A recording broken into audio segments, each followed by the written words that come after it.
Hi, my name's Deleith.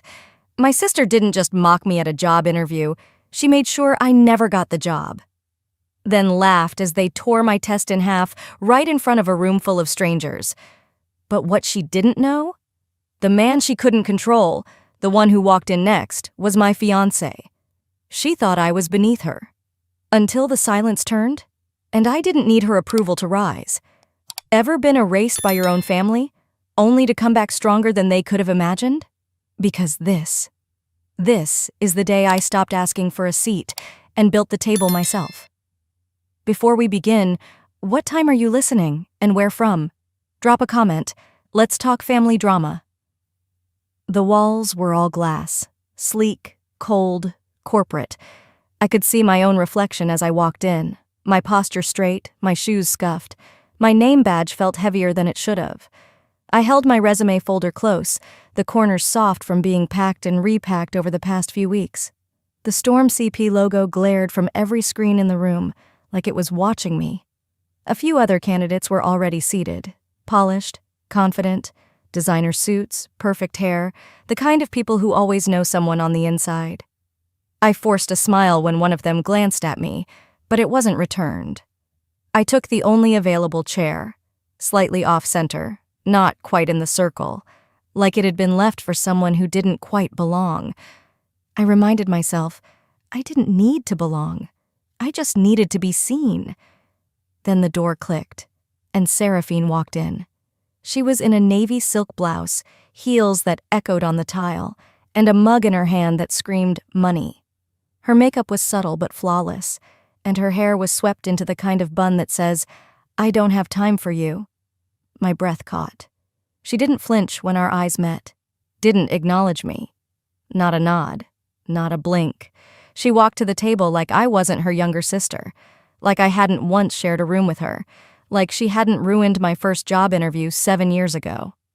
Seraphine took her seat among the panelists, yes, panelists, and sipped from her mug while another interviewer introduced the session. The room buzzed with HR buzzwords, leadership potential, team synergy, scalable strategy. I felt like I was hearing a foreign language.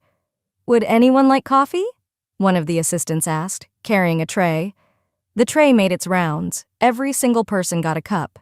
Except me. I didn't say anything. I didn't need to. Seraphine was already smirking over her mug, and I caught the moment she leaned toward the woman next to her and whispered, "She's still dressing like she shops in college clearance bins." The woman chuckled, just enough to sting. I kept my gaze steady. I wouldn't give her the satisfaction. But inside, my stomach curled. I stared at the tabletop and the grain of the fake wood. I focused on my breathing. I remembered nights sitting at my cramped desk, piecing together freelance contracts, learning system design from scratch while my ex said it was a cute little phase. I remembered the day Seraphine forwarded my portfolio to the wrong client, intentionally. The company pulled out. It was my birthday. I told myself I wouldn't run this time. Not from her, not from this. They started calling names. One by one, the candidates went up for introductions. As they spoke, Seraphine nodded, smiled, took notes. When my name was called, she didn't even glance up. I stood, walked to the center, and placed my resume down in front of her. She picked it up, stared at it for all of 2 seconds. Then, without a word, she slid it to the man sitting beside her like it was some misplaced brochure from the lobby. He barely glanced at it before setting it aside. And that was it. That was my moment. No questions, no eye contact, just dismissal. I sat back down. Someone behind me coughed. The clock on the wall ticked louder than it should have. I tried to straighten my shoulders, to ignore the heat creeping up my neck. "She's here?" I heard a voice whisper behind me. "Didn't think she was even in tech." And then, Seraphine laughed. Not loudly, but enough. I didn't turn around. I didn't blink. But I made a note. Some people look right through you when you're not dressed to their expectations. Others laugh when they think you're beneath them. The question wasn't whether they saw me. It was whether I'd let them define me. I reached down, adjusted the resume folder on my lap, and reminded myself of something my mother once said, years before Seraphine started using words like legacy and executive brand. "Don't ever beg to be invited somewhere you built." The paper made a faint sound as it slid away, familiar, like rejection always had its own soft signature. Before I could steady my breath, the next name was called. Another polished candidate, gold watch, thick accent, Yale ring, stood and spoke about leadership and transformation. The panel chuckled at his jokes. Someone even clapped. The energy in the room shifted, like I had never been there. I waited. Maybe they'd circle back to me. Maybe there'd be a pause, an opening, anything. There wasn't. 3 more questions flew by. I was passed over again and again like I was part of the decor. When the assistant finally looked my way, it wasn't with apology. It was more like, "Oh, you're still here." A tall man near the head of the table, Greg, I remembered from the intro email, leaned back in his chair and smirked. "So," he said, twirling a pen, "what makes you think you're ready for the big leagues?" His tone dripped with amusement, like he was asking a child if she thought she could run NASA. I opened my mouth, but before I could speak, Seraphine reached across the table. Her hand snatched the top sheet of my resume again like it offended her. She clicked her pen open, bright red ink, and scrawled something across the page. I could see it from where I sat. Wrong major, wrong look, wrong fit. Then, in bold block letters across the bottom, unqualified. The red bled through, staining the paper like a wound. I didn't blink. I didn't reach for it. I let her set it down with a self-satisfied smile, her hand sliding it across the polished surface like she was offering evidence in court. I cleared my throat. "I led an AI ethics redesign for 3 mid-tier platforms," I said. "Last year, I helped scale a predictive data system that cut processing time by 34%. That framework is now—" "You still chasing those little dream projects?" Seraphine interrupted, her tone airy, her smile syrupy. She turned to the panel. While I was presenting at a London summit, she was still uploading resumes to Indeed. There were chuckles, a few suppressed coughs. Greg smirked. Even the assistant tried to hide a grin. It was happening again, but I didn't flinch. Not this time. I looked at Seraphine, not the panelist, not the corporate goddess in heels, but the sister who used to read my journals out loud at school when she was bored, the one who told me I'd never have the teeth for this world. And still, a part of me had hoped that just once she might look at me across the table and see more than a punchline. She knew my whole story. She knew how hard I'd worked, what I'd been through. But that knowledge wasn't a bridge. It was a weapon. I breathed in through my nose and out slowly. My hands stayed still.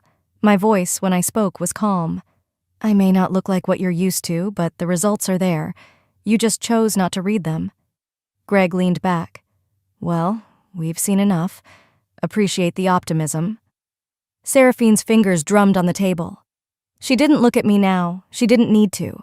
The damage had been done, and enjoyed. A moment later, one of the panelists slid my resume back across the table, now folded sharply in half. "Good luck finding something at your level," he said, almost kindly. "Maybe retail?" I reached for it with steady fingers, nodded once, and stood. "I'll let you know," I said quietly, and I walked toward the door. But I wasn't going home. I didn't stop walking until the sliding glass doors of the building had closed behind me. Midtown traffic buzzed around me, sirens in the distance, horns like background noise in a city that didn't pause for bruised egos.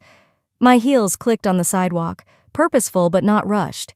I wasn't running from anything, just trying to find air that didn't smell like polished wood and fake smiles. 2 blocks away, I ducked into a narrow cafe that always smelled like burnt espresso and guilt. The barista barely glanced up. I ordered a drip coffee I wouldn't drink, just to justify taking up the corner table by the window. The folder was still in my hand. I sat down slowly. My fingers traced the edge of the top page, red ink staining the corner like blood that hadn't been washed out completely. Unqualified, in all caps, all confidence. I don't know why I was surprised, because this wasn't new. This wasn't even the worst of it. I stared out at the taxi zipping past, but my mind pulled me backward. Years, age 24, my first full-time job offer, nearly in hand. I'd been freelancing for months, pulled all-nighters polishing a pitch deck for a data integration platform tailored for nonprofits. I was proud of it. I had shared it with Seraphine one night, in what I thought was a moment of sisterly bonding. She'd been consulting at a boutique firm then. A week later, that same firm released a near-identical proposal, presented by Seraphine. She didn't lie. That was the cruel brilliance of it. She just didn't correct them when they assumed it was hers. I mean, I didn't say it was mine, she'd told me later over wine at a family dinner. But if people connect dots, that's not my fault. The job had gone to a guy she referred, someone who had the right look. And I was left explaining why my concept had already been launched, without me. I remember my father laughing at dinner that night. He raised his glass and toasted, "To my daughters, Seraphine, the visionary, Delith. She's always been the kind one." Kind. The word had stuck to my ribs for a decade. I stared down at the red ink now and realized, this wasn't sabotage, it was a cycle. Every time I shared something, she'd bend it, reframe it, wear it, and then convince the room I was just a side note, quiet, nice, but never sharp enough to cut through the noise. I pulled out my phone. My inbox was still open to a message from one of the small startups I did part-time code audits for. I had typed up a resignation last week, unsure if I was wasting time holding on to side gigs when I was trying to land something big. My finger hovered over the draft. Maybe I wasn't meant for any of it. Maybe all the late nights and self-doubt were trying to tell me something. Then, I deleted the draft. No, not this time. She didn't get to shrink me again. Not today. The cafe was too quiet now. My coffee had gone cold. I pulled my phone out again when it buzzed. A text from Elias. "How did the interview go?" I stared at it. My thumb started typing. It went exactly the way she wanted it to. But I paused, read it again, then erased it. That would have been her narrative, not mine. I took a deep breath, stared at the blinking cursor, and typed just one word, "Fine." Then I stood, slipped on my coat, and pushed my chair back from the table. I wasn't done. The elevator dinged too loudly, like it was warning the building I was back. The security guard at the front desk blinked at me when I returned. "Didn't they?" "I'm here for the open assessment round," I said simply. He hesitated, then picked up the phone. "One moment." He didn't ask questions. Maybe he saw something in my face, something sharp enough to slice through the doubt. 2 minutes later, I was heading back up. When the doors opened on the 40th floor, the energy shifted. The panel hadn't expected to see me again. I could see it in their faces, thin smiles, twitching brows. Seraphine didn't even hide her smirk. "Changed your mind? You never were good at letting go." I said nothing, just walked toward the empty chair, the one they hadn't offered earlier. I pulled it out myself, sat down, and waited. Greg, the senior exec with the too perfect tan and an ego that filled the room, leaned back with theatrical delight. "Well then," he said, "since you're so eager to be here, how about we put that brain to use? Let's see if you're actually worth this room." He signaled to the assistant. A thick packet landed in front of me. Paper, not digital. No calculator, no laptop, just a pen, a test. Logic, systems, algorithms, twisted enough to feel like a punishment. 10 pages, 15 minutes, Greg said. "You're not allowed to ask questions. And yes, we're timing you." I heard someone chuckle. It wasn't subtle. I nodded once, picked up the pen, and started. Every second thudded in my ears like a drumbeat. I ignored the weight of their stares, the sound of someone slurping coffee, Seraphine's chair creaking as she leaned toward another panelist to whisper something. The whisper was sharp enough to carry. Let's see if her little sociology-adjacent AI hobby gets her anywhere now. I didn't look up, not once. When I hit the last question, my wrist ached and my breath had shortened. But I finished. Clean. No crossings out. No second guesses. I pushed the packet across the table. Greg didn't smile. He flipped through the pages like he was flipping through a tabloid he already hated. Then, he tore it in half, deliberate, slow. The room went dead quiet. The sound of paper ripping, page by page, was louder than any shout. He let the pieces fall into the trash can beside him and muttered, "Impressive penmanship, but we don't hire fiction writers." Laughter. From someone. I couldn't tell who. It came from my left, faded into a cough. I stayed seated, my hands in my lap. Seraphine tilted her head like she was watching a dog do a trick it didn't quite finish. Her voice was almost tender. You always were stubborn. Never learned when to quit. I rose slowly, walked to the trash can, and knelt. Piece by piece, I picked up the paper he'd destroyed. Not to save it, not to prove anything, but because I wanted to remember this moment exactly as it was. The feel of paper with answers they didn't bother to read. The weight of silence. The sharp edges of their cowardice. Someone behind me cleared their throat, uncomfortable, but no one stopped me. And then, just as I reached for the last page, someone kicked it away. A sharp-pointed heel pinned it near the chair leg. Seraphine? She leaned down slightly, her voice a whisper that still cut through the air. Still crawling for approval? I looked up at her. She expected tears. Maybe shame. Instead, I stood, and for the first time in years, I smiled. By the time I made it out of that building again, the sky had dimmed to that blue-gray tone New Jersey knows too well in early spring. Moody, restless, and ready to rain. The cold bit through my blazer, but I didn't feel it. I just kept walking until I passed the bakery on Ridgewood Avenue that always left its lights on late. The glow reminded me of that dinner, 2 nights earlier. The night that should have told me everything I needed to know. It was supposed to be a family gathering, a casual meal. Just catching up, Dad had said in the group text. But when I arrived, I knew the script had already been written. We were at Belmont House. White linen tablecloths, candles, a private room near the back. Mom waved when she saw me, but didn't get up. The host handed me a menu after everyone else had already ordered. I sat down beside a decorative fern. Then the applause started. Seraphine had walked in, 20 minutes late, and everyone stood to greet her like she'd returned from war. I was on a call with Soul, she said, not even apologizing. Time zones are a nightmare. Dad beamed. That's our girl. Still closing global deals while we eat. I sipped my water, said nothing. We toasted champagne. Mom leaned in, nudging her glass toward mine, and said, freelancing must build resilience. It's like a side quest in your 20s. I was 32, but the moment that burned itself into me came during dessert. Seraphine had been talking to Dad about a Storm CP partnership, something about integrating AI ethics modules into corporate risk assessment. Words I knew intimately, because I'd written the framework for a startup 3 years ago. I'd shared it with Seraphine once, over wine and naive sisterly pride. Now it was her talking points. Dad raised his glass. To Seraphine's newest promotion, our fearless innovator. My fork hovered over the tiramisu. I looked at Mom. She smiled gently and said, Don't look so serious, Del. It's not a competition. I forced a smile. Of course not.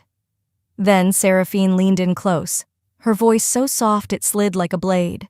She poured me another glass of wine and whispered, You'll always be beneath me, darling. You know that, right? A camera flash went off right then, Mom capturing a sweet sister's moment, and in the photo, I'm smiling, chin tilted, lips curled, glass raised, a lie captured in perfect lighting. Back in the present, I found myself in the women's restroom at Storm CP, gripping the marble sink.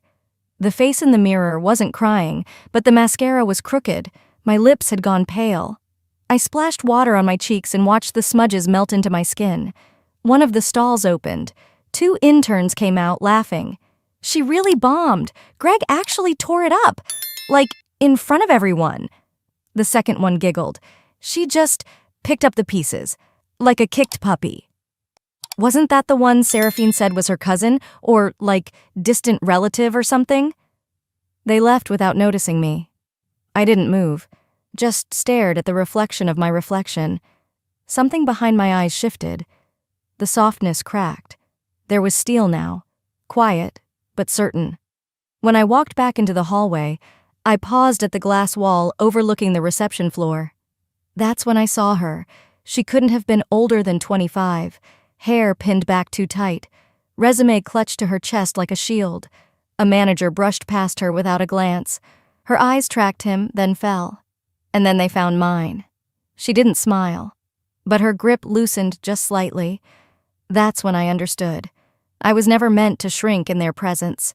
I wasn't the one who needed approval anymore. I didn't rush. My steps were measured, calm, too calm, maybe. But after years of folding myself to fit into rooms that never had space for me, I was done contorting. The receptionist blinked when I walked back in. "Miss Marin? I need to speak to the panel again," I said, buttoning my coat like armor. She hesitated. "They're in the middle of reviewing—" I met her eyes. "I know. That's why I'm here." After a few seconds, she nodded and picked up the phone. They didn't make me wait long. I was escorted to the same conference room I'd left not an hour ago, and just like before, no one stood. Greg looked up, pen in hand. "Forget your pride on the way out." Seraphine chuckled under her breath. "You really don't know when to quit, do you?" "I'm not here to beg," I said, stepping forward. "I came because you left something out." Laura looked confused. "What exactly?" "My record, my work, the things that actually matter." I placed a small folder on the table. "You're interrupting a closed session," Greg began, but the door behind me opened, this time not by me. The air changed before I even turned around. A shift, stiffened backs, cut off words. Coulter Brannick stepped into the room like a shadow carried by certainty. Tailored black, no tie, calm as a cliff edge. Everyone stood. Seraphine's hand went to her mouth. "Wait, Coulter? I mean, Mr. Brannick?" He didn't look at her. He walked straight to me, touched my back, just gently enough that the room might have missed it if they weren't already holding their breath. "Are you okay?" he asked me. "Only me." I nodded once. They didn't know who I was. He turned to them now, face unreadable. "Interesting, because some of you apparently know me very well." Greg cleared his throat. "Sir, if we'd known she was qualified," Coulter cut in, "experienced, or just human?" He walked to the head of the table, opened the folder I'd left, and spread the pages across the glass. "Delith Marin, freelance architect on 3 of our internal systems, co-authored our ethics framework for the AI compliance model in 2021, the white-labeled one, which half this panel still doesn't understand." A flush crawled up Greg's neck. Laura was staring at the documents like they'd started glowing. Coulter slid a photo across the table. "This is the metrics report you all used last quarter. Her work. Not signed, but hers." Then he turned to me. "Anything else you'd like to add?" I looked at the panel. Looked at Seraphine. Her mouth was slightly open, like a joke had gone too far and no one was laughing anymore. "I was never here to ask for a favor," I said. "I showed up because I believed I had value. Turns out I had more than that. I had proof. You just didn't bother to see it." Seraphine opened her mouth, but for once, nothing came out. Coulter's voice dropped into ice. "I believe this requires a review of yesterday's interview practices. Fairness, compliance, conduct." Greg shuffled the papers in front of him, stammering. "It was informal, exploratory, not binding." "Oh," Coulter said mildly, "then you won't mind us playing back the footage." He gestured to the mounted screen in the corner. A remote sat waiting. "Let's see how you all conducted yourselves under informal conditions." I stood beside him as he picked up the remote, and for the first time, none of them could look away from me. This wasn't a favor. It wasn't a rescue. It was recognition. Long overdue and earned. The moment the video began, the oxygen left the room. No one moved. No one even pretended to multitask. Just the sound of my voice explaining my work, followed by Greg's smug chuckle, Laura's backhanded comments, and Seraphine's slow, deliberate takedown. There it was, her smirk when she dismissed my resume, the way she said side quest, like my life had been a detour from something real. Every eye in the room flicked between the screen and Seraphine, whose lips were drawn tight now, her perfectly glossed facade cracking with each second. When the footage caught her pouring wine and whispering, "You'll always be beneath me," I didn't look away. I didn't flinch, but I could feel everyone else shifting in their seats like the floor had just dropped out from under them. Coulter remained perfectly still, arms crossed. He didn't even glance her way. When the screen finally went dark, no one spoke at first. Even the board members on the video call were frozen. Then the legal advisor cleared his throat. "This isn't just bad judgment," he said flatly. "This is a potential liability. HR and legal will be looped in before close of business today. Greg opened his mouth, probably to pivot or pretend this was all somehow a misunderstanding, but Seraphine cut in with something no one expected. She planned this, she barked. She wanted all of this on record. This was manipulation. Her voice cracked near the end, louder than she probably intended. I raised an eyebrow, but said nothing. That silence must have rattled her more than any defense I could have thrown. And then, she snapped, I introduced you to him, she shouted, pointing at me like I'd stolen something sacred. For the first time in the room, I let my voice match the weight of truth. Yes, I said calmly. And when he chose me, you made sure no one else did. A pin could have dropped. Coulter turned toward her slowly, like he was giving her one last out. So you admit, he said coolly, you interfered with her employment referrals? You compromised our own hiring protocols? Seraphine scoffed. I was protecting the company from nepotism. The only nepotism here, I said softly, was protecting yourself from being compared to someone you never thought would rise. Laura suddenly slid her notepad away from her. Greg looked at his shoes. No one was rushing to defend her now. I wasn't trying to destroy you, Seraphine muttered, more to herself than to anyone else. No, I replied. You were trying to erase me, to rewrite my name out of the picture so you could frame yourself alone in every story. My voice didn't shake, even though my hands were curled tight at my sides. Coulter stepped forward and placed his hand flat on a new folder. There's one more piece of evidence Seraphine didn't know we had, he said evenly. Seraphine blinked, caught between panic and confusion. What now? She whispered. And in that moment, I saw it. The exact second her power began to collapse in on itself.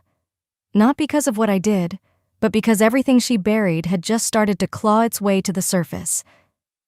As Coulter opened the folder, the room tensed. The soft whisper of the paper sliding out was louder than anyone dared to breathe. He laid down a printed page, an internal audit trail from the company's HR system. The header read, Applicant History, Marin, Delith. The legal advisor leaned forward. These notes were appended during your 2019 application cycle, he said. We've verified the metadata. The source login was Seraphine's. The notes were short, but they stung. Displays resistance to feedback. Would not be a cultural fit. History of unpredictable collaboration. They weren't just petty. Those phrases were career killers. Coulter didn't raise his voice. He didn't have to. You altered internal files to block your sister's candidacy? He asked. I was trying to protect the company, Seraphine said tightly. You don't understand what it's like to have someone cling to you just to get ahead. You're done here, Coulter said, his tone final. Effective immediately. A wave of air seemed to shift through the room. No anger, just cold clarity. Security was called. Seraphine stood, jaw clenched, eyes darting. But before she was out the door, she whipped around, a final lunge for control. She's not innocent, she snapped. Look at this! Look at what she sent a client.